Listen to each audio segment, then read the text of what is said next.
Two magical moments in German history: the fall of the Berlin Wall on November 9th, 1989, and Germany's reunification on October 3rd, 1990. Finally, Germany was no longer divided, and the fall of the Iron Curtain was unstoppable. The Iron Curtain was a political, military, and ideological barrier that divided Europe from 1945 to 1991. On one side were the Eastern-Bloc nations under Soviet communist influence, on the other, the capitalist Western countries, mostly allied with the US. Dictatorship versus democracy. Both systems faced each other heavily armed. Many people died seeking freedom. But in 1989, the Iron Curtain began to fall. All over Eastern Europe, people took to the streets and demanded democracy and independence from Moscow. We take you on a journey through time across Eastern Europe, from the peaceful revolution in Hungary to the singing revolution in Latvia and to the bloody revolution in Romania. Everywhere, museums and memorials commemorate the momentous events that brought down the seemingly unshakable post-World War II order.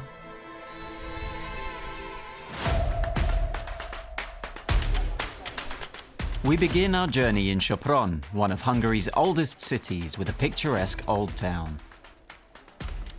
It's in western Hungary, near the Austrian border.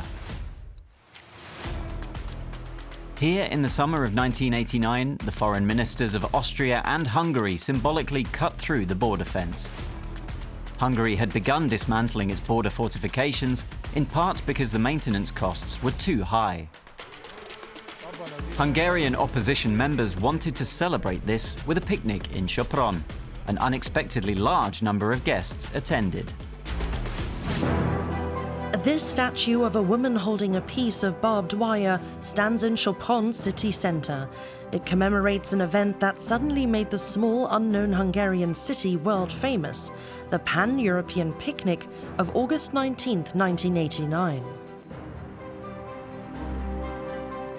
Ezt az eseményt 35 éve saját gyermekemnek tekintem. Laszlo Magas and Laszlo Neutschy were active in the opposition in 1989 and wanted to celebrate the dismantling of the border fortifications. Although there were still border patrols to prevent attempts to flee to the west, they knew it was a start. They invited people to an Austrian-Hungarian celebration. Tartsunk egy örömünnepet, hogy lebontják a vasfüggönyt. Nevet is adtunk nekik, bonsd és vidd. Mindenki vághatott magának egy darabka drótot. Nem lehet, hogy ez egy szűkkörű rendezvény legyen. Legyen ez, hívjuk ide a környék embereit. Tehát így jutottunk el a pán-európai piknikhez. Today, a memorial park on the Hungarian-Austrian border near Sopron commemorates the event.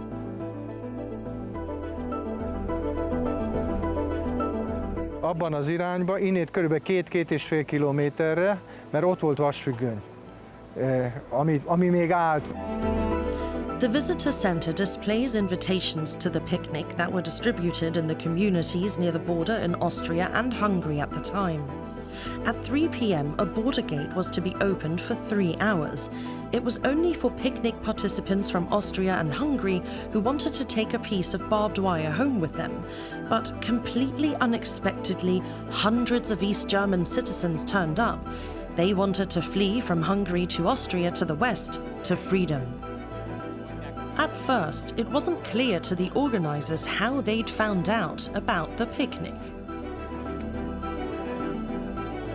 Később tudtuk meg, hogy 10 000-es nagyságrendben sokszorosították a mi röplapunkat, és hát így tudták meg. Maradjunk annyiba, hogy egy érdekelt titkosszolgálat. Ez az áttörés pillanata. Tehát ez 14 óra 57-kor történt, amikor erővel átszakították a kaput a keletnémetek. When Laszlo Neutschy and his companions arrived at the scene, they were surprised by the rush of East Germans breaking through the border gate. These emotional moments are captured in photos.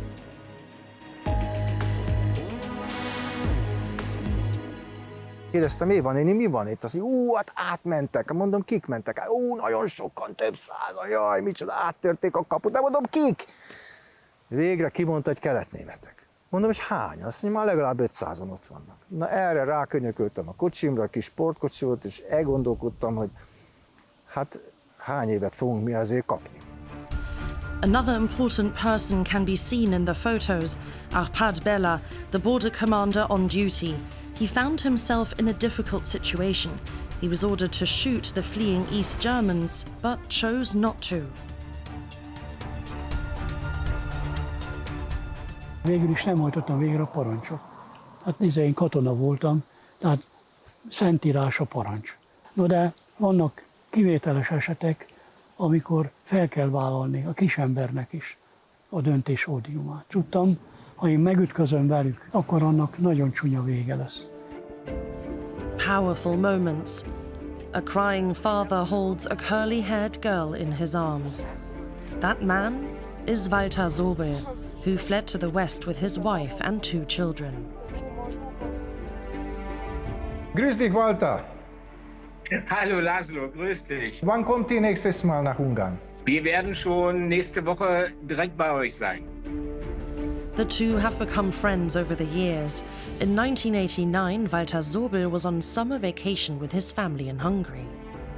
Dann waren wir zur richtigen Zeit am richtigen Ort und haben von diesem Flugblatt erfahren, von dem paneuropäischen Picknick und haben gesagt, jetzt oder nie, das ist unsere einzige Chance und wir nehmen die jetzt wahr. Das war ein Gefühl, das man nicht beschreiben kann. Ich habe das restliche Ostgeld, DDR-Geld, was ich noch hatte, aus dem Fenster geworfen und habe gesagt, jetzt sind wir im Westen, jetzt ist, ja, da ist etwas zusammengekommen. Die Ossis, die friedlich geblieben sind, der Grenzer, der Arpad Bella, die Opposition, die das alles organisiert hat. Es war einfach der Anfang einer friedlichen Revolution. Das war schön.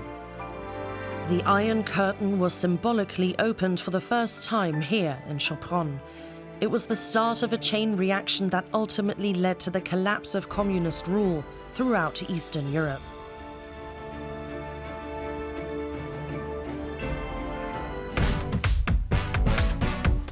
Now we travel to the Baltic countries, more specifically Riga, the capital of Latvia.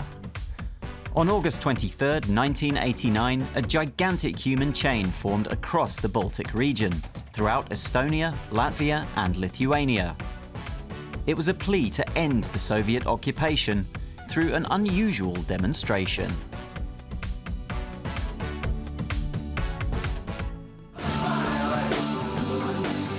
In Latvia, a song sparked a revolution. Ronalds Liepins from Riga is participating in a music festival with his choir. On August 23, 1989, he was one of 2 million people who joined hands from Tallinn to Vilnius to form a human chain that was 600 kilometers long.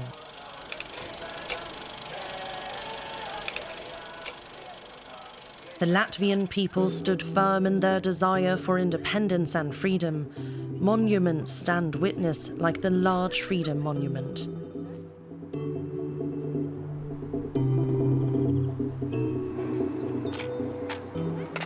Ronalds Liepins takes us to the Occupation Museum. It documents the occupation of Latvia, which dates back to a pact between Hitler and Stalin. The formerly independent states of Estonia, Latvia, and Lithuania were occupied in June 1940. First by the Soviets, then by the Nazis. Forced labor, deportations, and looting followed, and the Jewish population was decimated. In 1944, the Soviet army drove Hitler's troops out, but that was the start of a new occupation that would last for nearly 5 decades. Latvia, Lithuania, and Estonia are incorporated as Soviet republics, and much of their native population is deported. The Soviet regime sent intellectuals, civil servants, farmers, and anyone suspected to be disloyal to the regime to Siberia. More than 50,000 Latvians were deported. Katram ģimenei ir kāds, Katram ģimenei ir kāds, man konkrēti vecstāvi izveda, un kaut kā pārējā ģimene paglābās, bet arī citos zaros, radu zaros ir izsūtītie. Katram ģimenei ir kāds izsūtītais. But what does a song have to do with it? Throughout the years of Soviet rule, Latvians sang traditional folk songs in their own language, not in Russian, which was imposed on them. Such songs were at the heart of family celebrations, a silent form of resistance. Many songs had double meanings. You just had to know how to read between the lines. Teiksim, dziesma, ar ko tu sācies, piemēram, jā, tur ir skaidrs, ka savējie sapratīs, jā, un arī tā arī bija, kad visi savējie, visi pēkšņi bija savējie, un visi saprata. Jā, un tas tur šādiem te momentiem okupācijas varai nebija ieroči, principā. In the 1980s, during the Soviet era of liberalization known as perestroika, song festivals, which were political in nature, took place across the Baltic region. The movement grew. 80. gadu, kad mēs lauzām šo te okupācijas režīmu caur dziesmu principā, jo pirmais signāls bija 85. gada dziesmu svētki, kad mēs nodziedājām kaut kādas dziesmas, kas nebija atļautas. The climax came in 1989 with the largest human chain in history. 2 million people joined hands across Estonia, Latvia and Lithuania to spread one message: freedom. Brīvība Baltijai bija šis te signāls visai pasaulē, kad Baltija pieprasa neatkarību no tā laika lielās Padomju Savienības varas. Un šis te ceļš bija apliecinājums un At first, Soviet leaders ignored the protests and things remained peaceful.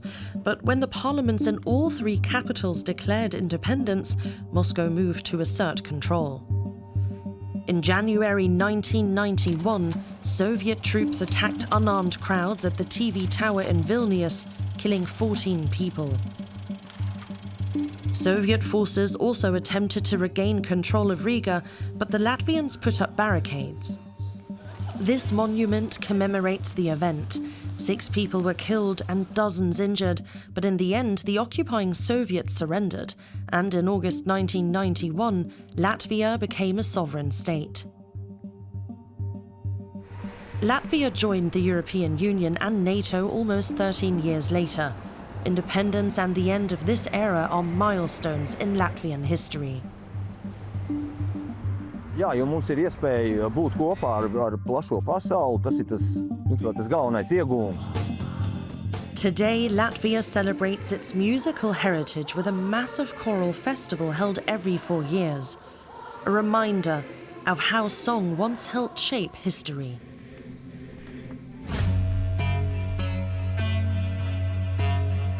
The last stop on our journey is Romania, where dictator Nicolae Ceausescu ruled with an iron fist. The citizens lived in poverty and fear, but the winds of change found their way here too. The unrest began in December 1989 in the city of Timișoara in the west. State authorities struck back with brutal force, but it didn't stop protesters.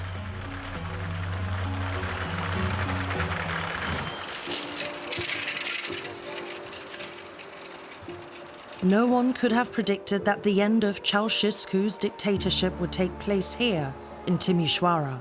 Vlad Stefan is a city guide. He shows us the most important places of the revolution.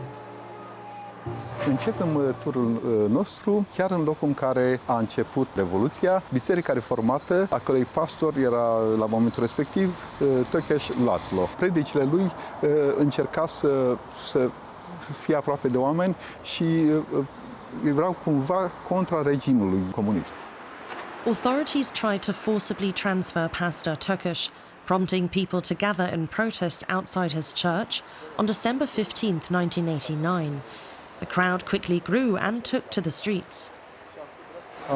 Atunci au apărut primele scandări, jos comunismul, jos Ceausescu. Încă mai există aici o inscripție care spune trăiască Tökös László și libertate. Freedom is also the title of the exhibition by photojournalist Konstantin Duma. He was there in December 1989 when Ceausescu gave the army orders to shoot. Aici este un camion militar. Din acel camion militar s-a împărțit în jurul orei 16 primele cartușe, muniție de război. Primii morți după Revoluție, cred că au fost în jurul orei de 16 și ceva, 16 și un sfert, 16 jumătate. Duma captured these moments despite the danger. Am fotografiat pentru că simțeam că se întâmplă ceva special și este obligația mea să o fac. De aceea și materialele am căutat să mi le protejez pentru că nu știam ce se întâmplă. Days of uncertainty followed. The director of the Revolution Memorial in Timișoara, Gino Rado, was there too. Au intervenit cu atâta brutalitate, cu scopul să ne fie frică, să ne fie atât de frică încât să nici nu ne mai gândim să ieșim în stradă. Au tras în noi, ne-am radicalizat și mai mult, au murit prieteni, au murit rude, au murit colegi de noștri și n-am mai dat înapoi. The memorial bears witness to those bloody days. Walking through the rooms is like taking a trip into the past.